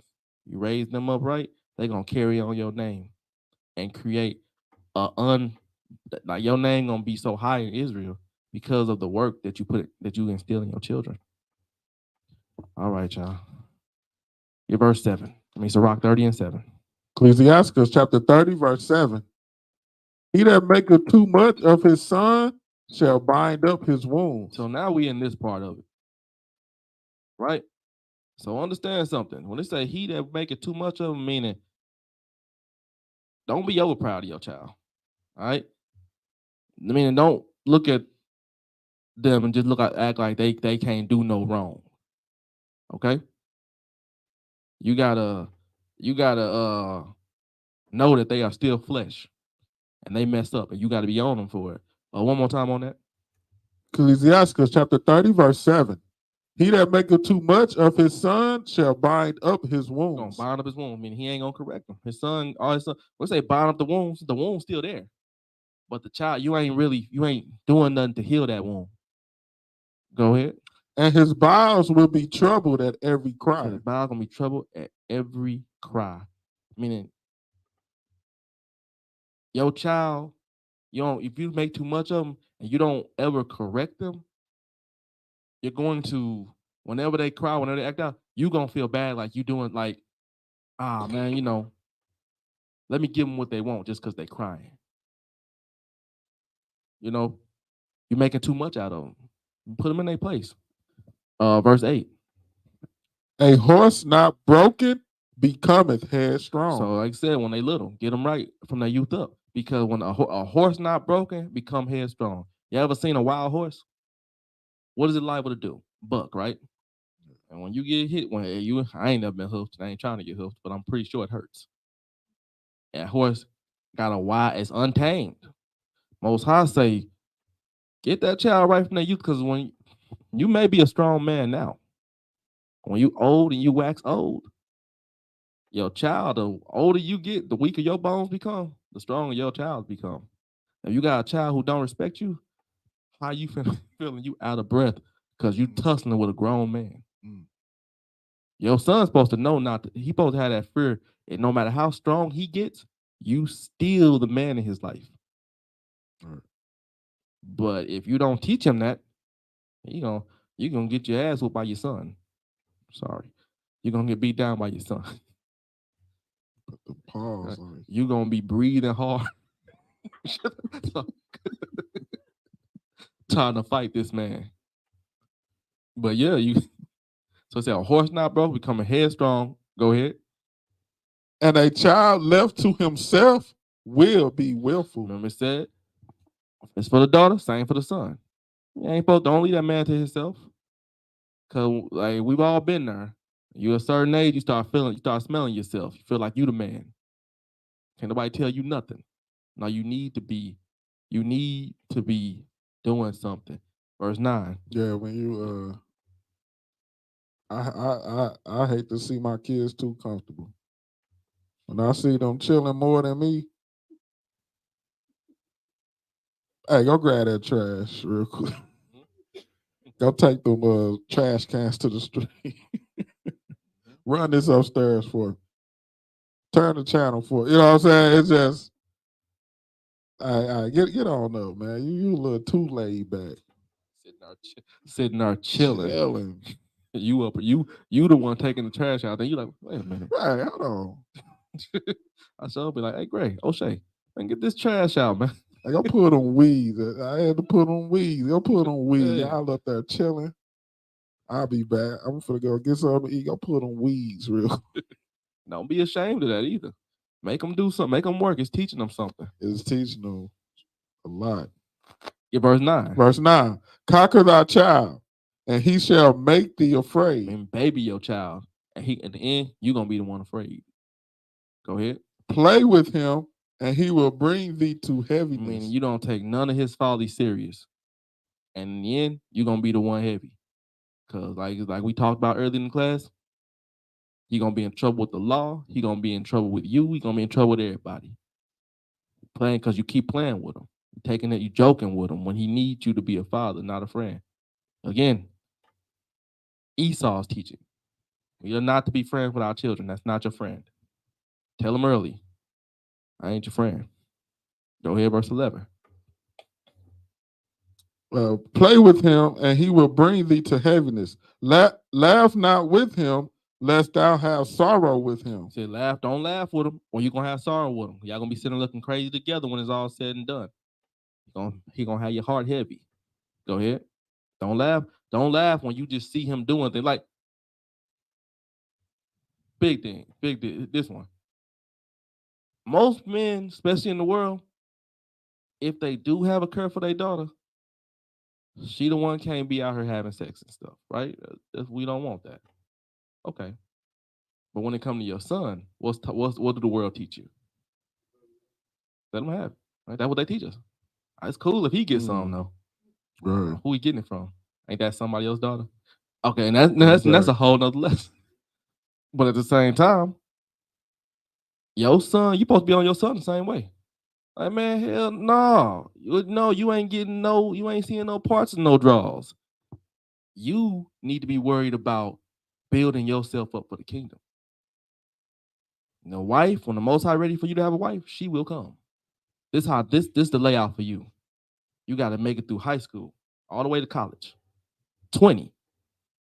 By the time you're 20 years old, and you're a grown man, you got to have your own place. You got to have a job. And you got to be well-versed in the scriptures. Then you could think about a wife. But you cannot do that here in my house. You can't do that here. You ain't ready. So it says, don't laugh with him. Go ahead. Laugh not with him, lest thou have sorrow with him, and lest thou gnash thy teeth in the end. So you're going to gnash your teeth in the end because he's going to be pissing you off. Going to make you angry. Why? Where did I go wrong with him? Hey, well, it could be when you bought him some condoms. Where did you go wrong, huh? Well, you was his friend, not his father. You ain't like him being angry with you. You ain't like him thinking that you was being unfair. So he don't tell him he don't know the meaning of the word fair. Give verse 11. Give him no liberty in his youth. Don't give him no liberty, no alone time. We know we doing our alone time. We've all been there. Give him no liberty in his youth. Go ahead. And wink not at his follies. Don't turn away from his follies. Verse 12. Bow down his neck while he is young. That's the one I want to get him while he's young. Go ahead. And beat him on the sides while he is a child. By the time he a teenager, you ain't gonna have no problems out of that man or that daughter. Go ahead. Lest he wax stubborn. Oh, he gonna wax stubborn on you if you don't do the before.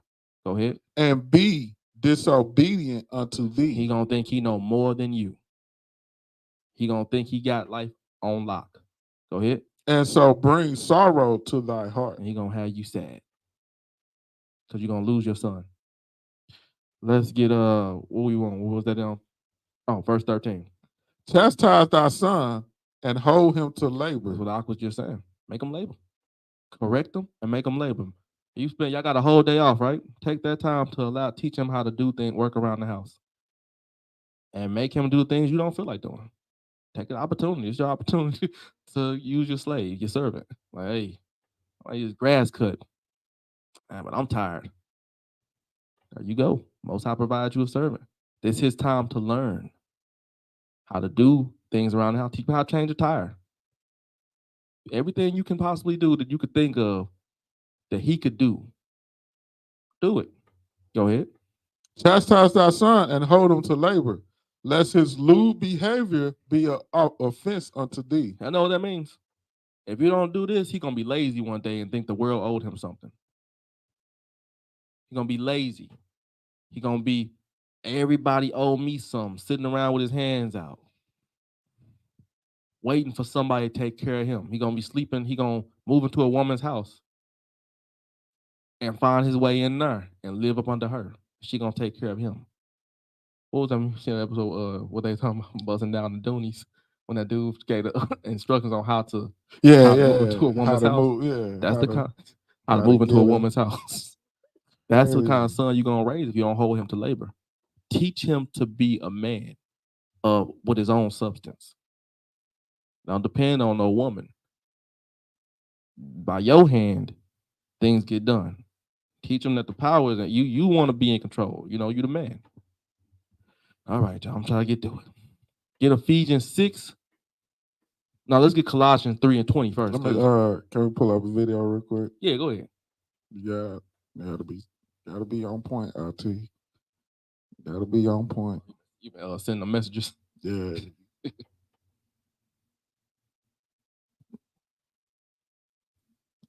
Gotta be on point.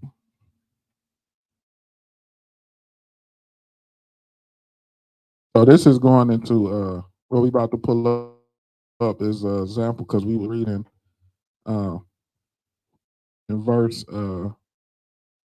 read that Sirach 30:8 one more time. Sirach chapter 30 and verse 8. A horse not broken becometh headstrong, and a child left to himself will be willful. Go ahead. Verse 9. Conquer thy child, and he shall make thee afraid. Play with him, and he will bring thee to heaviness. And he will bring thee to heaviness. So this is how we talk about the stuff that we teach our children and we think is cute. Let me see. Let me make sure I sent you the right one.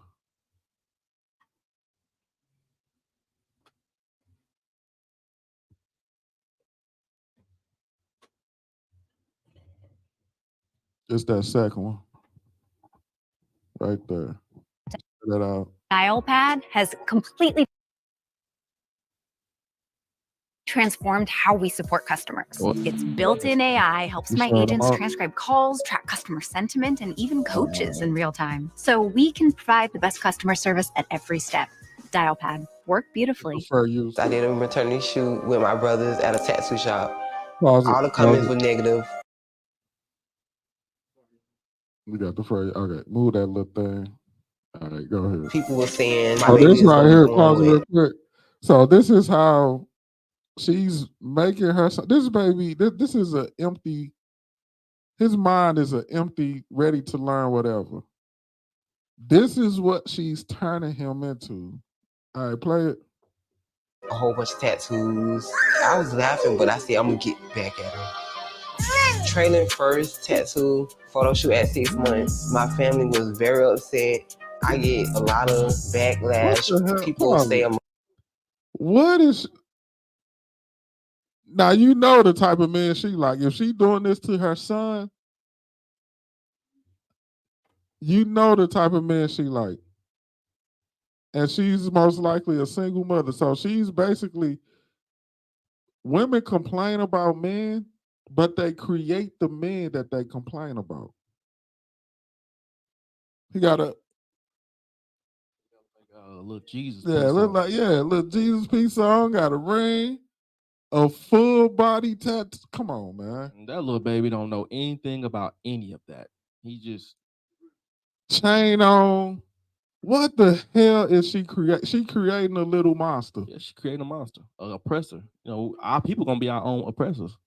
That's what she's doing. And then she complain about the men that she may end up with. But look at her son. And she's creating them. She's creating one. Go ahead, play it. A lot of backlash. People say I'm raising him as a gangster, a thug. They're not used to seeing a baby with tattoos. And for the people that judge me, I don't care because this is a lifestyle that we enjoy. Dance machine. Ooh, ooh, ooh, ooh, ooh, ooh. What you want to wear? This is trailing. She said this is the lifestyle we enjoy. We, like me and this little 2-month-old, 12-month, what they say, 14-month, 36-month little child. This little dude enjoy. You give this man a 2 blocks, he gonna have a good time. Our people It's crazy. Go and play a little bit more. See. But most people know him as Nugget World 561. He's a celebrity on TikTok. You see He what made it to now, 1.5 million. Now you see the real agenda. Now it's social media. Now she's making money off of it. Now she just told on herself. Nugget World. Nugget World. Was it still? She say 615 or What the hell is a Nugget World? And go ahead. Followers, and so we appreciate that. Hey, my name's Shamika, and my son Traylon. He loves temporary tattoos, and I enjoy putting them on him. Traylon is 1 year old. Traylon have tons of clothes. He loves any shoes. He have over probably like 150 sneakers. What? He's a sneakerhead. He a sneakerhead. All right, turn this. That's enough. That's enough. See, this is what we dealing with now. This is what we dealing with. Did y'all? She said he a sneakerhead. The boy don't even know. The man can literally wear the same shoes every day and don't know. A sneakerhead. It's like she's trying to make him into something that he can't even comprehend yet. Oh my God. But when he older and she can't, can't get no control of him. So where did I go wrong? Why? Right. That's the examples we got, man. Our people are destroyed, and that's how. Give me Isaiah 3, the book of Isaiah, chapter 3, and verse 12. The book of Isaiah, chapter 3 and verse 12. As for my people, children are their oppressors. Children are our oppressors. She making a little oppressor right there. That's gonna be the next little dude that's gonna break into your house. That's gonna break your window out, try to steal your rims, walking around with a merce on. That's gonna be the next one right there, oppressing us. Go ahead. And women rule over them. And women rule over them. That's what happens when there's no head. That's prophecy. That is what happens. Where's the dad? You see the dad ain't. Where dad at? Did y'all see the beginning of the video when she was getting tattoos? When she was getting tatted up and she had the baby? She was pregnant with the baby. Hey. But yeah, they say children are oppressors. These little kids, y'all see them today. Everybody got to have a gun. These ones walk up on you and kill you, shoot you.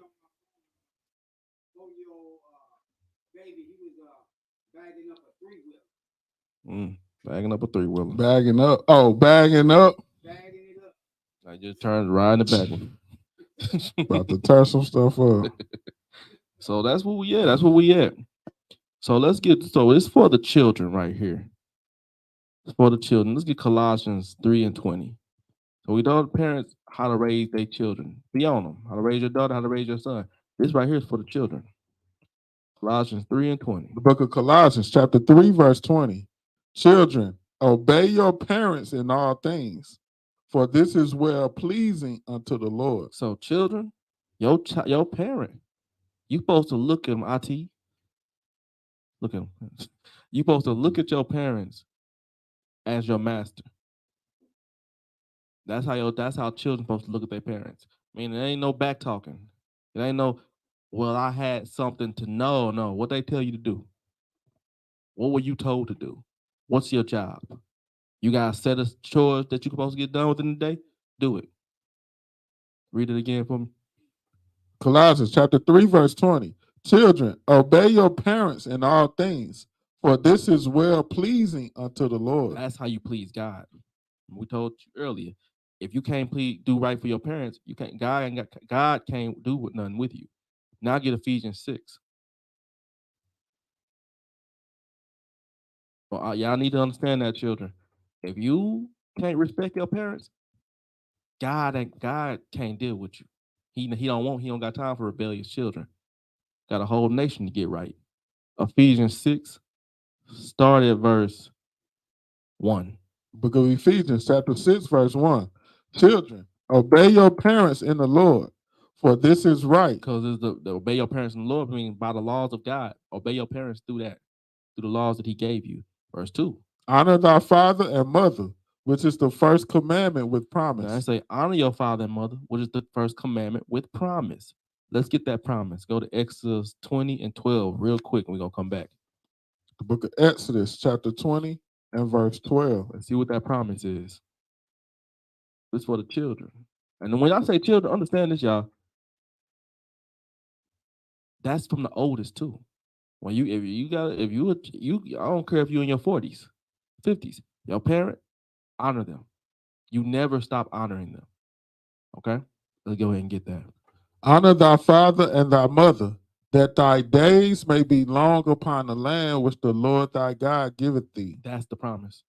Because so if you can't honor your mother and your father, you can't have no long life. That's why you see children out here dropping like flies. She's raising a monster. And, you know, if she don't change her ways, she don't change, well, you know how the Most High deal. You know how He get down. So yeah, if the children got to understand, y'all out here dying because you have no respect for your parents. Because Most High, He ain't dealing with no rebellious child. Now He looking at you like, okay, well, that's how you feel about them. I'm gonna show you how I feel about you. So that's the promise. Long life. And the king here on earth, a prosperous life on earth is the promise. And the kingdom is the end result. The opposite is destruction. Let's go back to Ephesians 6, hit verse 5. Yes, ma'am. Yeah, you guys question.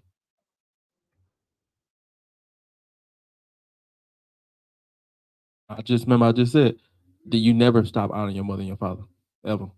Even though, even after they're dead and gone, you still honor them. So you get that Ephesians 6 and 5. The book of Ephesians, chapter 6, verse 5. Servants, be obedient to them that are your masters, according to the flesh. So in this case, as we know, those that are above you, you're supposed to be obedient to them, according to the flesh. Now, in this case, we're talking about children. So the Most High say, you consider a servant. You in servitude. Go ahead. According to the flesh, with fear and trembling, and singleness of your heart as unto Christ. So it's supposed to be with the fear of Christ. That's how you're supposed to feel about your parents. That's how your children are supposed to feel about you. Okay, verse 6. Not with eye service as men pleasers. So you don't do it to please men. And this goes for your job. Don't be, the way you carry yourself on your job is the way the Most High told you. It's not to please your boss. It's not to get, because if you pleasing your boss, I'm kind of going off here a little bit. But if you trying to please your boss, you'll break the Sabbath. You know what I'm saying? You honor them through the fear that the Most High told you to honor with. Respect. They ask you to do a job, as long as it ain't sin, do the job they told you to do. Don't tell them what you're not gonna do. Okay? That's another problem for our people. Go ahead. Not with our service as men pleasers, but as the servants of Christ, doing the will of God from the heart. So that's how it is. You're doing the will of God from your heart. So with children, you serving your parents through the will of God. That's what your fear is. Let's get Matthew 23. Start at 1. The book of Matthew, chapter 23 and verse 1.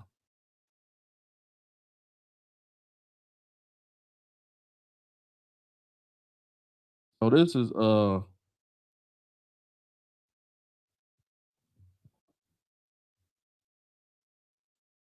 I'm sorry. Get Ephesians, go back to Ephesians 5. Ephesians 6. Let me see something real quick. I want to get this real quick. I missed something. Yeah, I'll skip verse 4. I'm sorry. Get Ephesians 6 and 4. Ephesians chapter 6, verse 4. So this is important. Wait. And ye fathers, provoke not your children to wrath. So this goes on the parent. Don't provoke your child to wrath. Meaning, like I said, don't just whoop them because you're angry. And also, don't also be an example to them. Go ahead. But bring them up in the nurture and admonition of the Lord. So you supposed to don't provoke them to anger by being a hypocrite. The things you teach them are the things that you do as well. Because if you don't do what you teach them, it's gonna provoke them to anger. They're gonna call you a hypocrite, a liar, and they're gonna in turn, and that could cause them to turn from the law of the Most High because the parent themselves wasn't keeping it. Now get Matthew 23. I'm gonna try to speed through this. The book of Matthew, chapter 23, verse 1. Then spake Jesus to the multitude and to his disciples, saying, the scribes and the Pharisees sit in Moses' seat. All therefore whatsoever they bid you observe. So do as the Pharisees tell you to do. Go ahead. That observe and do, but do not ye after their works, for they say and do not. So don't be a hypocrite. Don't. That's what Christ was getting on the Pharisees' head. He was saying, man, they tell y'all what to do, but they don't do it themselves. That's a hypocrite. So as parents, the law that we pass down to our children is the same law that we keep. Because we don't want them out here angry. And if they angry with God just because of you, that's on you. Like I said, we getting through it. Get Exodus 12 and 26. Exodus chapter 12 and verse 26. So this is another thing. This is the big one, okay? This is a big one in Israel. And it shall come to pass, when your children shall say unto you, what mean ye by this service? So he said, the children gonna come to you and they ask you, what mean you by this service? Meaning, why do we do this? I can't stress this enough because this is bad. Parents, tell your children what's going on. Explain to them why we keep these laws. That's a law. Explain to them. Explain to them why we do it. Go. That's why most I said talk with them. Go in detail with them. Because when a child will become resentful in their adulthood when they feel like that nothing was ever explained to them. That's your due diligence. Tell them why they keep the law of God. Because you're supposed to. Tell them what God did for us in Egypt. Tell them the laws. Explain them to them. Explain to them why you don't want them doing this or doing that. We have to be critical on this. Explain to your child. Give your child full understanding so they don't be out here looking crazy because somebody going to ask them why they keep the law. And they're not going to be able to explain it because you didn't explain it. Explain it. Let's get this last little passage. Let's get Luke chapter 15. We're going to hit our last thing. Luke chapter 15. We're going to talk about the prodigal son. And Luke chapter 15, start at verse 11. Book of Luke chapter 15, verse 11. And he said, a certain man had two sons. So it's a parable from Christ. A certain man had two sons. Go ahead. And the younger of them said to his father, Father, give me the portion of goods that falleth to me. And he divided unto them his living. So he raised them both righteously. But the younger of them said, Father, give me what's mine so I can go enjoy my life. Basically saying, I don't want to live under you no more. I want to go enjoy my life. Remember we read in the first scripture, train a child in the way he should go? Keep that in mind. Go ahead. And not many days after, the younger son gathered all together and took his journey into a far country, and there wasted his substance, but riotous living. So everything his father gave him, his substance, his inheritance, the son went out and just blew it. He was living riotous living. He was just out there kicking it, having fun. He blew all his money. Go ahead. And when he had spent all, there arose a mighty famine in that land, and he began to be in want. So look, he spent all his money, and there became a famine in the land. Meaning the land was not yielding. It was dry, like basically a what they call it, a recession. A recession hit, and he wasn't prepared for it. He ain't had nothing, so he became poor. Go ahead. So he left his father's house, went out and did as he wanted to do, and he became poor. Go ahead. And he went and joined himself to a citizen of that country, and he sent him into his fields to feed swine. So he became a servant. So this man went from living high to becoming a servant. And he had to go, now he out here feeding the swine. Go ahead. And he would fain have filled his belly with the husk that the swine did eat, and no man gave unto him. So he had to eat what the swines eat. He came to a real low estate because he wanted to leave his father's house, and wouldn't nobody look out for him. He was basically a poor man out here begging. Go ahead. And when he came to himself, he said, how many hired servants of my father's have bread enough and to spare? And I perish with hunger. Go ahead. And I will arise and go to my father, and he will say unto him, Father, I have sinned against heaven and before thee. So he's saying, I'm going to go before my father, and I'm going to basically apologize. He said, I have sinned against heaven and against thee. So he been brought down very low because of his rebellious spirit. So he goes, so now he's contemplating going back to his father and apologizing. Go ahead. And I will arise and go to my father's, and will say unto him, Father, I have sinned against heaven and before thee, and am no more worthy to be called thy son. Make me as one of thy hired servants. So he at such a low estate, he's saying, I'm going to go and ask my father for a job. Go ahead. And he arose and came to his father. But when he was yet a great way off, his father saw him and had compassion and ran and fell on his neck and kissed him. So his father seeing him in a distance coming back to his house, and he ran to him and hugged him. Go ahead. And the son said unto him, Father, I have sinned against heaven and in thy sight, and am no more worthy to be called thy son. See, the Most High afflicted him. And it did, the Most High afflicted him and corrected him. And the scriptures, the commandments did their job. It brought him to sorrow, righteous sorrow. And now he's basically sitting there crying, saying, Father, I messed up. I thought I knew everything. I went out in the world. I thought I could handle it. And look at me now. He came back in sackcloth. He said, look at what I've become. Go ahead, verse 22.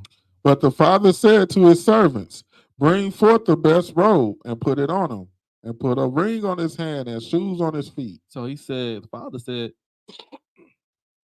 he said, put a ring on his hand. He dressed him back up. He said, let me lift him back up. Because the father was just happy to have his son back. That's why he let him go in the first place. Because his son was being rebellious. And he wanted to be out of his house. He wanted his inheritance. The point is that y'all go back and read this. But the point is, when you instill righteousness in a child from a young age, it'll never depart from them. And so they may go off and think they know something, but the world gonna kick the Most High gonna kick their butt, and they're gonna come running back, ready to be servants again, ready to be in servitude again, because they realize, don't nobody love me like my mama. And she couldn't mind. But they're gonna come back, and they're gonna come to that understanding, I was wrong. And they're gonna repent. So I said, raise up a child, train up a child in the way he should go, and he will never depart from it. So all praises go to the Most High God. This class was called Raising Righteous Children, Prodigal Son. We gotta be on our children. Gotta be on each other.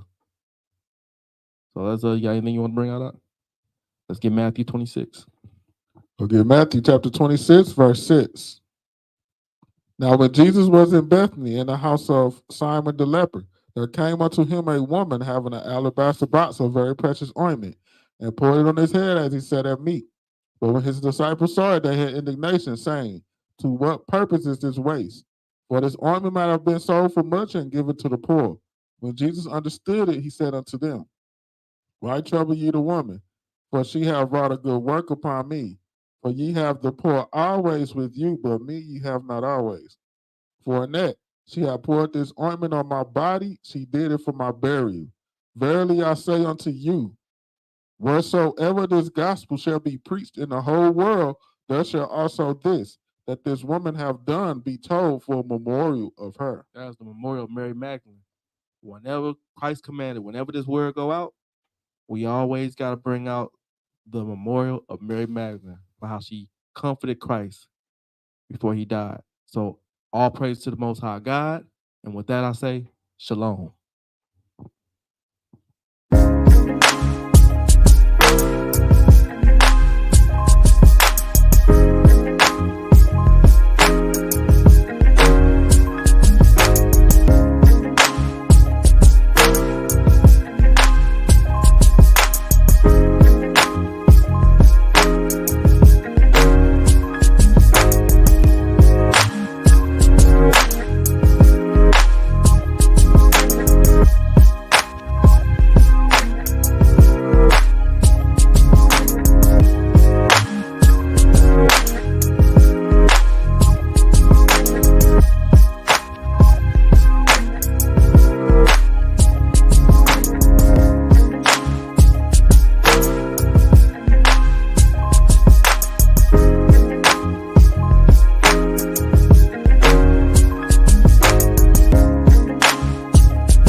Bye.